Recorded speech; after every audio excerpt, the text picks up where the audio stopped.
Hey guys, this is Darren here with Creativity Unleashed, and in this video I just wanted to talk about 14-inch abrasive chop saws. I'm a certified structural and pipe welder, just love everything metal, and wanted to talk a bit about abrasive chop saws. I feel like here in America they can be a little bit overlooked. A lot of people are into the newer carbide saws that are the slower RPM and they have like a gear reduction or higher torque.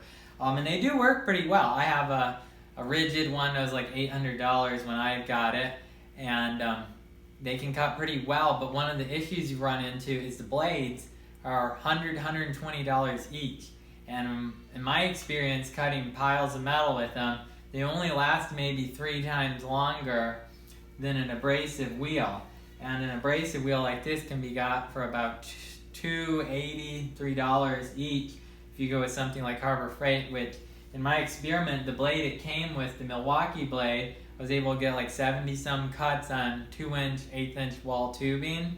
And with the Harbor Freight blade, I was able to get I think over 100 and some cuts, and it still has a long ways to go with it. The other advantage of using an abrasive chop saw is once your blade's down to like 7 inches, somewhere in there, depending what angle grinder you have, you can throw the blade onto an angle grinder and continue using it.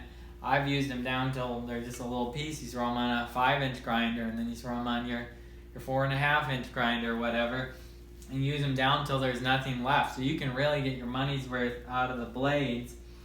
And one thing to keep in mind with these, they do make more dust. They make a finer dust, and they also spray some sparks everywhere.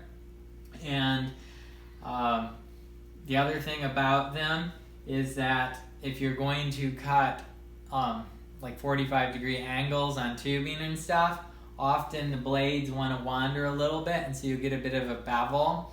So especially on thin wall tubing, when you go to weld it up, you can have quite a gap. So don't recommend using them so much for cutting angles, but if you're cutting just straight 90s, they do amazing. You can also cut PVC really well, really fast, and it doesn't really leave any burrs.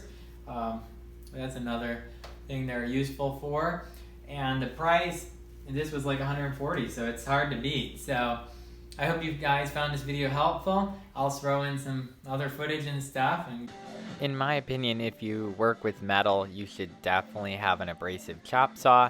I've been doing metal work for many years. I have thousands of dollars into bandsaws, metal cutting bandsaws, plasma cutters, oxyacetylene, angle grinders, and all different methods to cut metal. And I still find that the abrasive chop saw is one of the machines I use most in the shop for just cutting things up. It works extremely well, of course, also for contractors cutting up rebar, cutting up studs, and just having them around on a job site is incredible.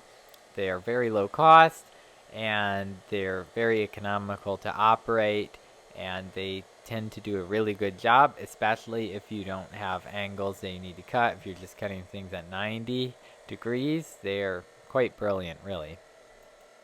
Also, if you have a good brand of abrasive chop saw like Milwaukee or DeWalt or Bosch or Makita, often those last a very, very long time, and you can get probably 5-10 years of use out of a chop saw like that, and that is definitely a lot of cut power for your money. So a few tricks to be aware of. One is if you cut too slow, it can build up a lot of heat and cause the blade to get almost a little buildup on it, which will cause it to not really want to cut. It'll just want to kind of sit there and burn the metal. And if that starts happening, you might want to like stop it and rough up the edge of the blade by just hitting it with a piece of metal. A lot of times a little piece of flat stock while the blade is just spinning really slowly. You just tap it or whap it a few times and you rough up that cutting edge. And then you are exposing new abrasive, and it will cut really fast comparatively right after that. And also, if you're to cut too quickly, you can eat through your blades really fast, and then you're just wasting money, wearing out abrasive more quickly than necessary, and straining your motor, of course, too much. The other thing to be aware of is that the side of the blade is also very useful. You can grind things down, you can shape things, you can deburr things, just with the side of the blade. So while the saw is running, you can run pieces of metal against the side of it, I know that may not be what the manufacturers would recommend, but all over the world, the abrasive chop saw is like one of the #1 used tools for metal workers, and they use the side of the blade continuously to deburr and shape metal. And of course, you can cut through just about anything that will fit inside the saw. It may take a while. Right here, we're cutting a 4-inch, I believe it is, pipe, and it's more like a 5-inch outside diameter. And they'll definitely cut through it. So I hope you found this information helpful and useful to you. If you have any questions or thoughts, leave them down in the comments. And you guys have a great one.